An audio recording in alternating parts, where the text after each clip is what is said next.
और आज के इस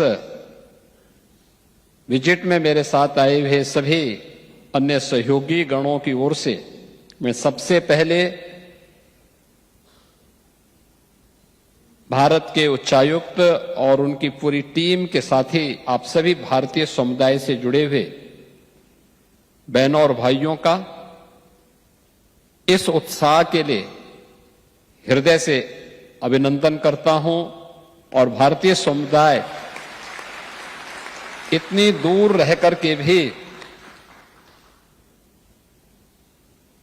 अपनी मातृभूमि के प्रति जो लगाव रखता है, हम सबको भी भारत के विकास के लिए अपनी मातृभूमि के प्रति कुछ कर गुजरने के लिए वह एक नया उत्साह पैदा करता है। मैं सचमुच आपके इस उत्साह के लिए आप सभी का हृदय से अभिनंदन करता हूं, आपका स्वागत करता हूं। बहनों और भाइयों, भारत के बारे में 5000 वर्ष पहले हमारे एक ऋषि ने कहा था कि दुर्लभम भारते जन्म मानुषम तत्र दुर्लभम, यानी भारत में जन्म लेना दुर्लभ है और उसमें भी मनुष्य के रूप में जन्म लेना। और आप सबको इस बात पर गौरव की अनुभूति होगी कि आपने या आपके किसी पूर्वज ने भारत की धरती पर जन्म लिया है और वही रूट आज सिंगापुर में आपको भारत की धरती के प्रति आकर्षित करती है। सचमुच ये हर भारतीय के लिए गौरव का विषय होना चाहिए। माता और मातृभूमि का कर्ज व्यक्ति के ऊपर हमेशा बना रहता है और ये हम सब भारतीयों का संस्कार भी है। जिस धरती पर रहेंगे उस धरती के प्रति पूरी कृतज्ञ भाव के साथ अपना दायित्व निर्वहन करते हुए अपने कार्यक्रमों को आगे बढ़ाएंगे।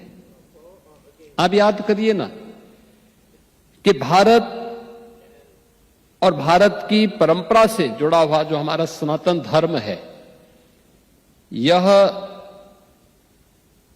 अकेला दुनिया के अंदर एक उन भावों के साथ जीने वाला धर्म है जिसने आज से हजारों वर्ष पहले इस बात का उद्घोष किया था कि अयम निज परोवेति गणना लघु चेतसाम उदार चरितानाम तो वसुधैव कुटुंबकम, यानी धरती यानी ग्लोबल विलेज की परिकल्पना ये भले ही आज की होगी, लेकिन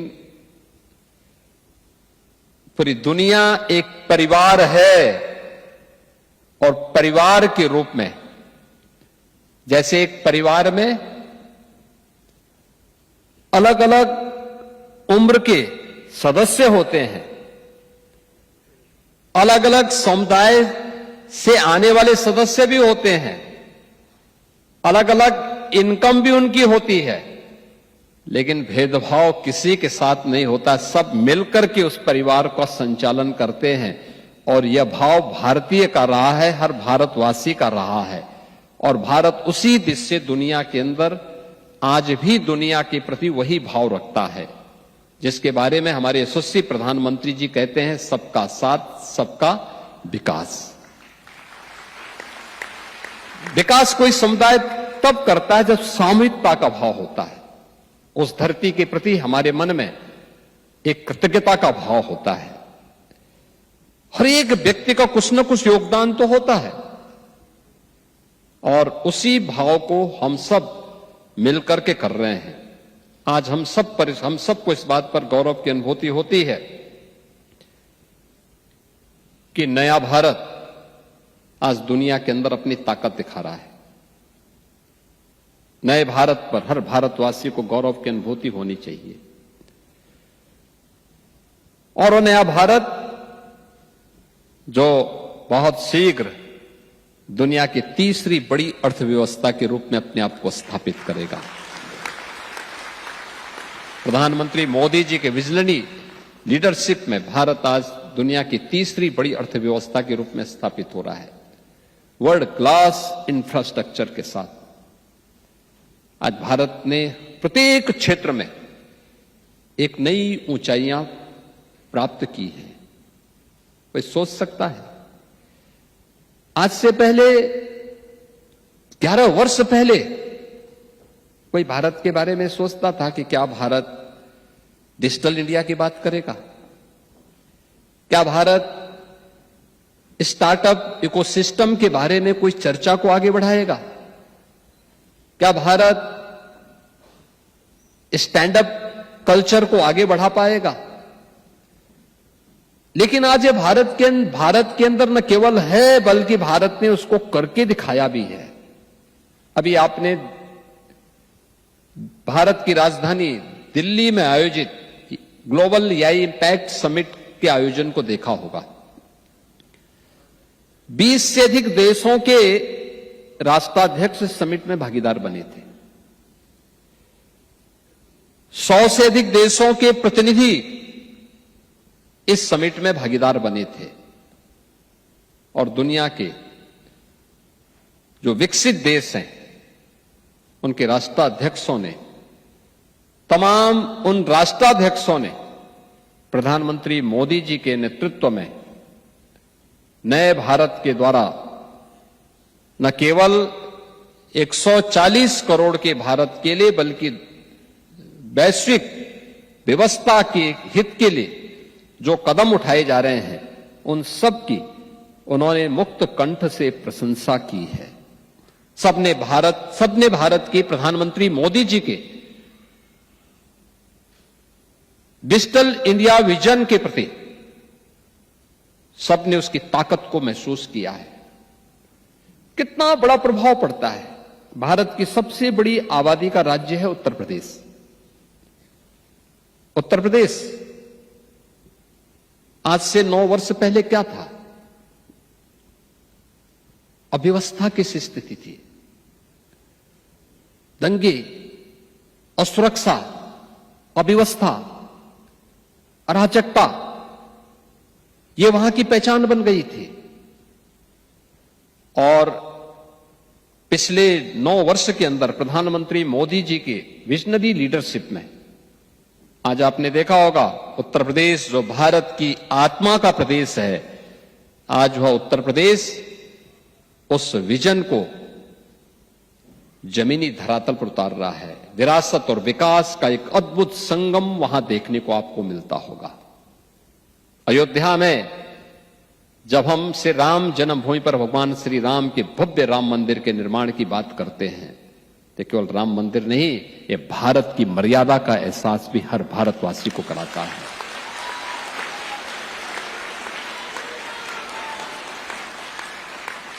जब हम काशी में काशी विश्वनाथ धाम की बात करते हैं तो काशी विश्वनाथ धाम ये केवल अपनी विरासत को पुनर्स्थापना करने का ही कार्य नहीं बल्कि काशी में काशी विश्वनाथ धाम भारत की शाश्वत चेतना का जीवंत उदाहरण प्रस्तुत करता है।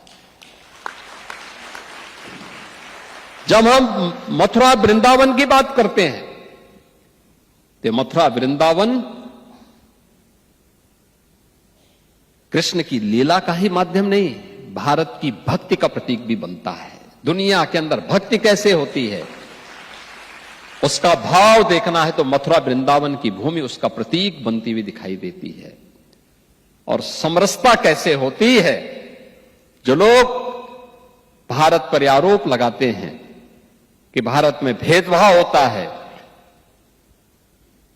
लोग आपस में बटे हुए हैं, उन्हें भारत में प्रयागराज की धरती में समरसता के दर्शन करने चाहिए। जब महाकुंभ में 66 करोड़ श्रद्धालु एक साथ एक संगम में आस्था की डुबकी लगाते हैं, न कोई छोटा है, न कोई बड़ा, न बुजुर्ग है, न जवान, सभी लोग मिलकर के हर हर गंगे का आह्वान करते हुए सर्दी की परवाह के बगैर जब टेम्परेचर माइनस में जाता है तो वह गंगा यमुना के बर्फीले उस गंगा जल में आस्था की डुबकी लगा करके अपनी आस्था के माध्यम से एक भारत श्रेष्ठ भारत की परिकल्पना को साकार करता हुआ दिखाई देता है। और यही तो भारत है। आज हर एक दिशा में भारत आगे बढ़ रहा है और प्रधानमंत्री मोदी जी के उसी विजन को लेकर के हम लोगों ने प्रभावी क्रियान्वयन के लिए जो रणनीति अपनाई, इसका परिणाम है कि हमने पिछले 9 वर्ष के अंदर उत्तर प्रदेश की अर्थव्यवस्था को 3 गुना करने में सफलता प्राप्त कर दी है। यानी कृतज्ञता का भाव अपनी मातृभूमि और अपनी भूमि के प्रति जब होता है तो सफलता प्राप्त करने में देर नहीं लगती। हमने 3 गुना बढ़ाने में सफलता प्राप्त की है। आप देखते होंगे आज के दिन पर हम लोगों ने उत्तर प्रदेश के अंदर जो पर कैपिटा इनकम है इसको लगभग 3 गुना पहुंचाने में सफलता प्राप्त की है। उत्तर प्रदेश के बारे में जो आज से 9 वर्ष पहले लोग बीमारू राज्य के रूप में कहते थे, बिहार, मध्य प्रदेश, राजस्थान और उत्तर प्रदेश को मिलाकर के उत्तर भारत के इन 4 राज्यों को मिलाकर के जो वर्तमान में 6 राज्य के रूप में है, जिसमें उत्तराखंड भी और झारखंड भी और छत्तीसगढ़ भी, ये 7 राज्य इसके साथ जुड़े हुए हैं। इनको एक बीमारू राज्य की श्रेणी में ला करके एक बड़ी आबादी को मानसिक रूप से बीमार बनाने की कुत्सित चेष्टा का हिस्सा बना दिया गया था। 80 के दशक में शब्द निकला था, याद करिए 80 के दशक में, और लगातार इस भाव से ग्रसित थे। याद करिए ना, कभी भारत के एक सुप्रसिद्ध वैज्ञानिक जगदीश चंद्र बसु ने इस बात को कहा था। उन्होंने कहा मनुष्य में तो कोई भेद होना ही नहीं चाहिए, और ये भेद अगर हम करते हैं तो ईश्वर के प्रति हम भेदभाव करते हैं।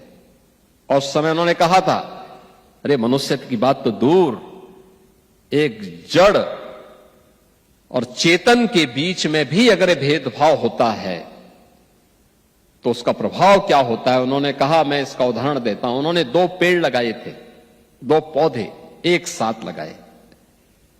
कहते हैं जगदीश चंद्र बसु ने 2 पौधे लगाए थे एक समान परिस्थिति में। एक को वे रोज जाते थे, पानी देते थे, समय पे खाद देते थे, सभी प्रकार की परिस्थितियां उसके सामने प्रस्तुत करते थे, उन्हें पुचकारते थे कि तो बड़ा होगा, फलेगा, फूलेगा, खूब आगे बढ़ेगा, तेरे आगे की पीढ़ियां बढ़ेंगी। और दूसरे पेड़ को भी परिस्थिति तो वही देते थे, उसको पानी देते थे, खाद देते थे, सभी वही परिस्थिति जो पहले वाले पेड़ को दे रहे हैं, लेकिन उसको कोसते थे तो बड़ा नहीं हो पाएगा, तो मर जाएगा, तो बीमार है, तो निकम्मा है, तो कुछ नहीं कर पाएगा। उसने देखा एक समय तक दोनों पेड़ समान रूप से आगे बढ़े, लेकिन एक समय के बाद जिसको पुचकारते थे वो बढ़ता गया, फलने लग गया, लेकिन जिसको कोसते थे वो एक समय के बाद बड़ा तो हुआ, कुछ देर तक बड़ा होता गया, लेकिन फिर सोखते सोखते एक ठूंठ बन गया, अंत में उसकी लीला समाप्त हो गई। और यही अगर एक पेड़ के साथ हो सकता है तो जीव और उसमें भी मनुष्य के साथ जब भेदभाव होगा तो उसकी स्थिति भी यही होती है। हम सबको इस बारे में ध्यान रखना होगा कि भारत कभी भी इन बातों को प्रोत्साहित नहीं करता है, कभी नहीं करता है। और अगर आपको देखना हो, हमारे पर्व और त्योहार उस बात के उदाहरण हैं जहां पे एक समरसता हम सब के बीच में दिखती है। और पर्व त्योहार के पीछे की मान्यता भी यही है, सब एक साथ मिल करके, एक छत के नीचे मिल करके उस आयोजन में सहभागी बने।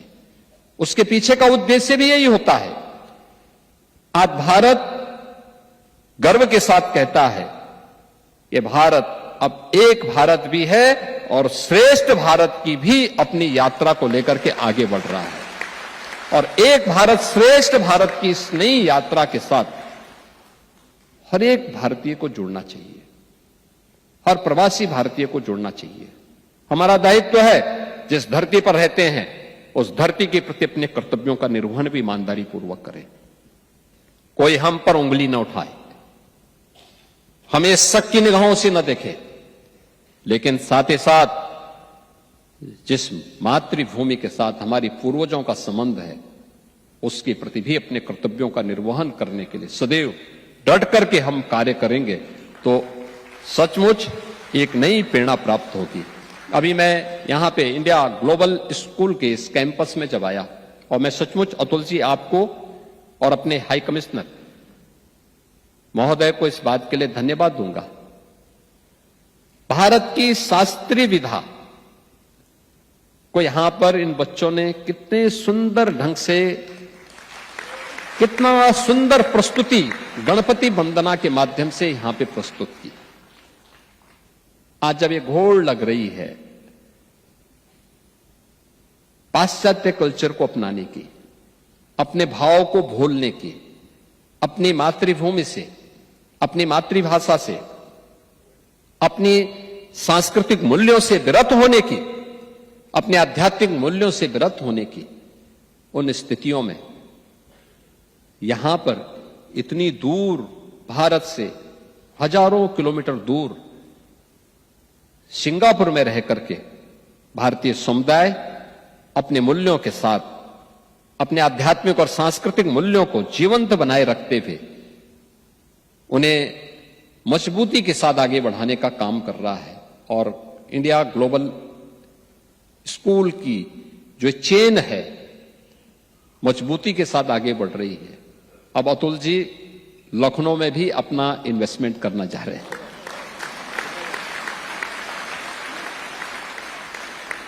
उन्होंने कहा स्कूल ही नहीं खोलेंगे, स्कूल के साथ स्किलिंग को भी लेकर के आएंगे।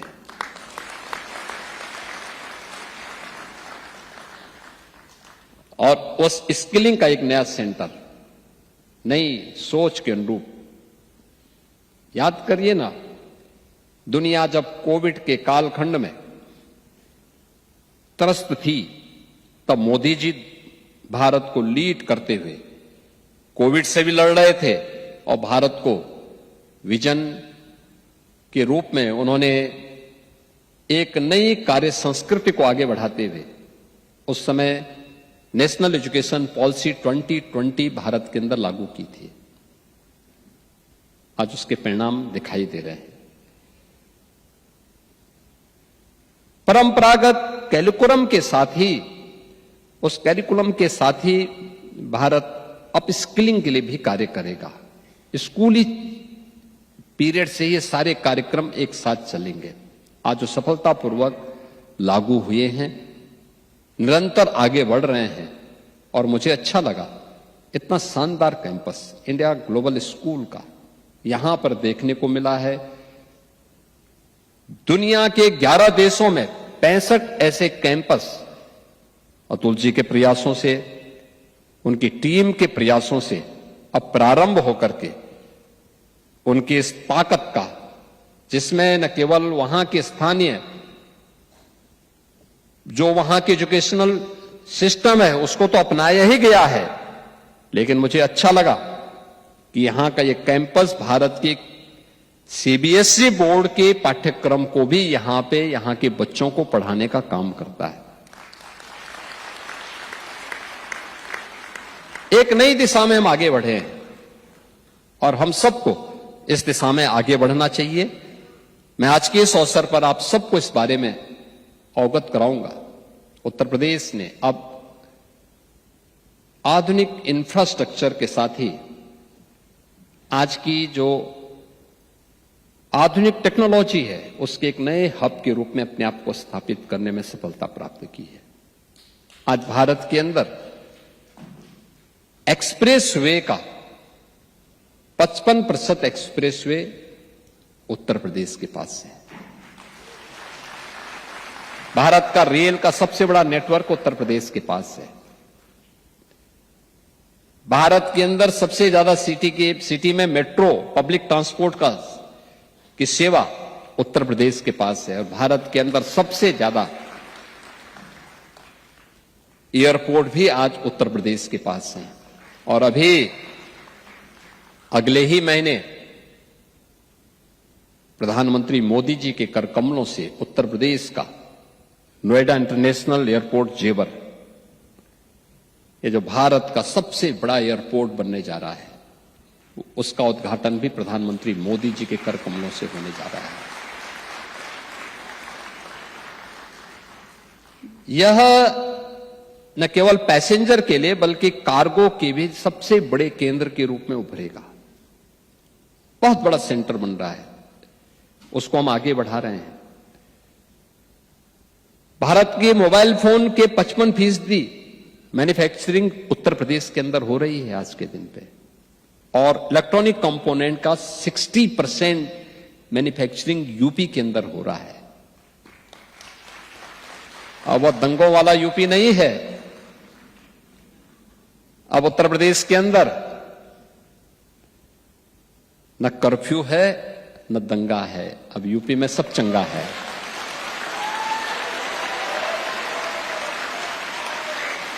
हर व्यक्ति अब यूपी के अंदर शांतपूर्ण तरीके से विकास में सहभागी बन रहा है।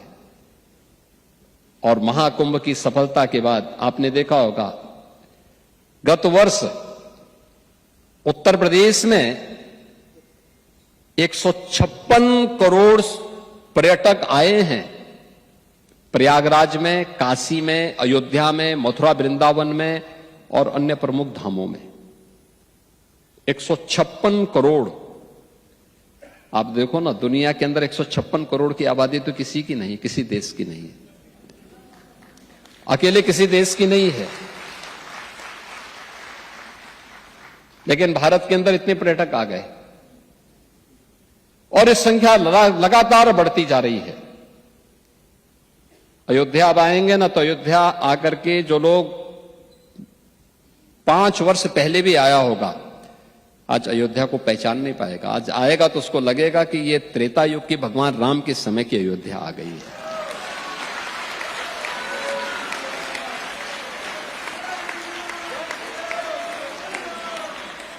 आप काशी में अब आएंगे तो काशी फिर से आपको देवादिदेव महादेव किस अनुभूति का एहसास करा देगा।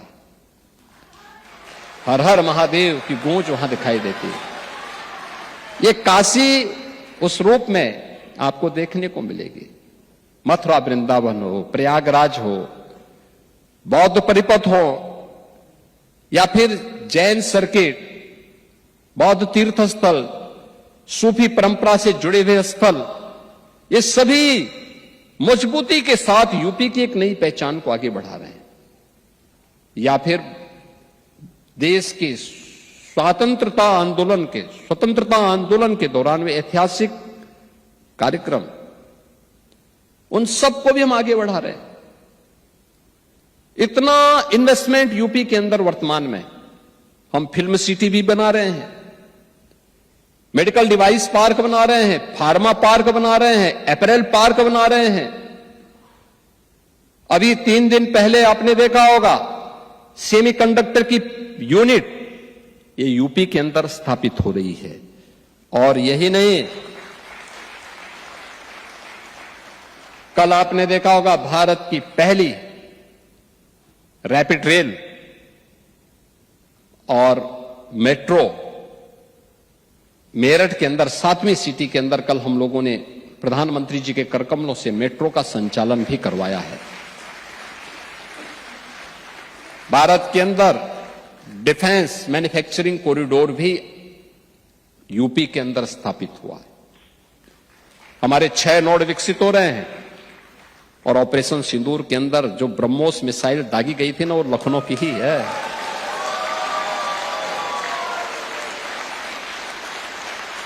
कैसे सटीक निशाना था उसका, अच्छे को कंपा दिया था। और वह भी लखनऊ के अंदर, अब वह मिसाइल लखनऊ में बन रही है। भारत डायनेमिक्स का सेंटर, यह भी उत्तर प्रदेश के अंदर, और भी ढेर सारा इन्वेस्टमेंट हर एक सेक्टर में वहां से देखने को मिल रहा है। मैं आप सबको आमंत्रित करूंगा उत्तर प्रदेश में इन्वेस्टमेंट के लिए, उत्तर प्रदेश में पर्यटन के लिए, उत्तर प्रदेश के अंदर किसी भी अन्य सेक्टर के प्रति, जिस भी फील्ड में, चाहे वह सर्विस सेक्टर हो या फिर किसी भी अन्य इन्वेस्टमेंट की दिशा से किसी भी अभियान के साथ आप जुड़ना चाहेंगे। 34 से अधिक सेक्टोरल पॉलिसीज यूपी ने वर्तमान में हमारी कार्यरत हैं। 75,000 एकड़ का लैंड बैंक यूपी के पास है। बड़े हम लोगों के पास क्लस्टर लैंड के अलग अलग स्थलों पर हम लोगों ने तैयार करके रखे हुए हैं, और वहां पर विद्युत की अनवरत सप्लाई करने के साथ ही सुरक्षा का बेहतर माहौल भी है। किसी प्रकार का कोई भय नहीं। हां, 9 वर्ष पहले बेटी स्कूल जाने में डरती थी, अब तो उत्तर प्रदेश में नाइट शिफ्ट में भी महिलाएं काम कर रही हैं, ऑफिस में भी और उद्योग में भी।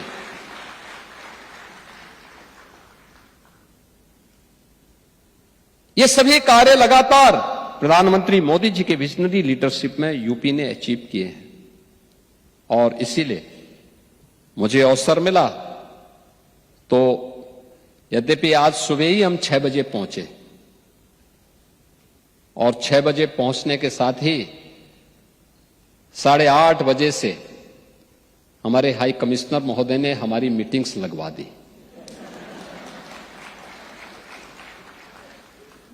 यानी अभी हमारे साथ के लोगों की आंखें खुली ही नहीं थी, तब तक मीटिंग शुरू हो गई, और सुबह से लगातार दौड़ाए जा रहे हैं। इस सेंटर को देखना है, फलानी जगह मीटिंग करना है, फलानी जगह इस मीटिंग को कर दीजिए, फलानी जगह इस कार्य के लिए इस कार्य को करना है। लेकिन उसी में से एक समय उन्होंने आपके लिए भी निकाला है। मैं उनको धन्यवाद देता हूं, आप सबका अभिनंदन करता हूं। उत्तर प्रदेश में आपको आमंत्रित भी करता हूं कि आप लोग उत्तर प्रदेश आइए। उत्तर प्रदेश में आप सबका अभिनंदन है। उत्तर प्रदेश भारत की आत्मा का प्रदेश है, आप सबका अभिनंदन है। आज के इस अवसर पर मैं एक बार फिर से आपके इस उत्साह के लिए आप सबको मैं हृदय से अभिनंदन करता हूं। अभी अगले माह के प्रारंभ में ही होली आ रही है, होली की शुभकामनाएं भी आप सबको मैं देता हूं।